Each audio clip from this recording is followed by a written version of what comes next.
The case of Brown v. Entertainment Merchant Association came to be because the EMA attempted to allow minors to purchase video games that were rated M. California law does not allow anyone under the age of 18 to buy an M-rated video game. The case started in 2005, just before the governor, Arnold Schwarzenegger, enacted the law. The ESA prepared a lawsuit shortly before the bill was signed into law.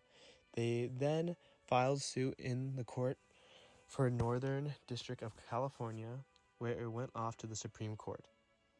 The Entertainment Merchant Association, or EMA for short, is a non-profit international trade association dedicated to advancing the interests of the home entertainment industry. This group brought the bill to court saying that the California Act restricted free speech and does not recognize a specific problem that dictated a solution.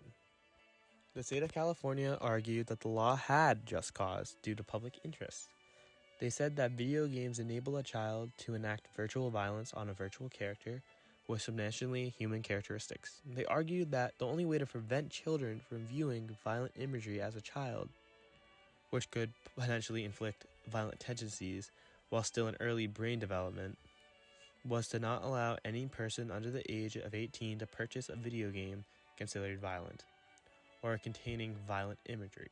They claim in court that video games communicate ideas and are a medium of communication. Therefore, violent video games have the potential to influence minors.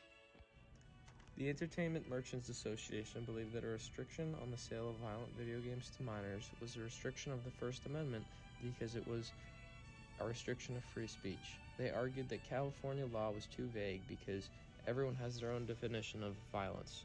The EMA lawyers argued that ultimately the responsibility falls on parents, as they should be monitoring what their children play, and banning the sale of those kinds of games would be a restriction on speech. It was claimed that Bill 1179 violated the freedom of speech clause in the First Amendment. The question imposed was, does the First Amendment bar a state from restricting the sale of violent video games to minors? The Entertainment Merchants Association argues that California was in direct violation of the First Amendment by dictating what can and cannot be sold to whom. The precedent case that was brought up in court was Ginsburg v. New York from 1968. In Ginsburg v. New York, Sam Ginsburg was convicted of selling a nude magazine from his convenience store to a 16-year-old boy on multiple occasions.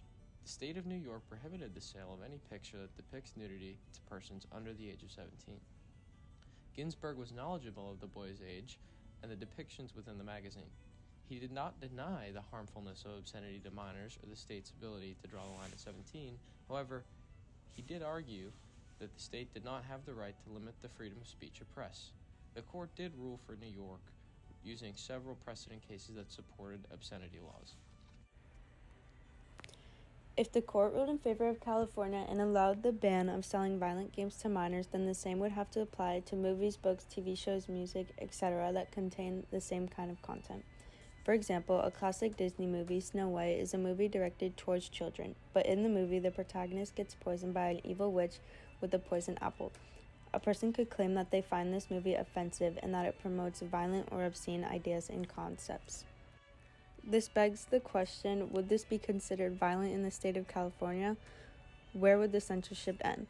The lines for the media in the country would not be able to be straightforward and would send the country into a communist state. This case also begs the question, are we scapegoating growing violent trends in video games? If the court ruled in favor of California, then it would set a precedent for the blaming of these forms of media for the shootings that are occurring within the country. This would further the narrative that games can cause violence in society and eventually video games would be banned.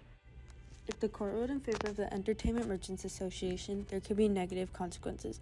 In the case Ginsburg versus New York, they point out that the First Amendment is applied differently to children than it is adults. Justice Breyer claims that research shows that video games that have increased amounts of violence have affected kids negatively. In Justice Thomas' dissent, he brings up many examples of how violence in video games triggers aggression. It has been shown in multiple studies that kids who play these games are more likely to show aggressive behavior than kids who play video games that do not contain violence. It is said that these behaviors develop over time. It is said that these behaviors develop over time. If these studies pan out to be true, then children who interact with these games are at risk of becoming more aggressive and having psychological problems. Another concern many have expressed is the mental health problems in our society have grown significantly, but the research to help them have not. This correlates to the belief that many people have shared of shooting games, leading to the increase in mass shootings. A positive outcome of the court ruling in favor of the Entertainment Merchants Association would be that it would set a precedent for other future cases to protect free speech. For example, if they had ruled in favor of restricting the selling of these games to minors, then there could be a possibility of certain books or shows being next.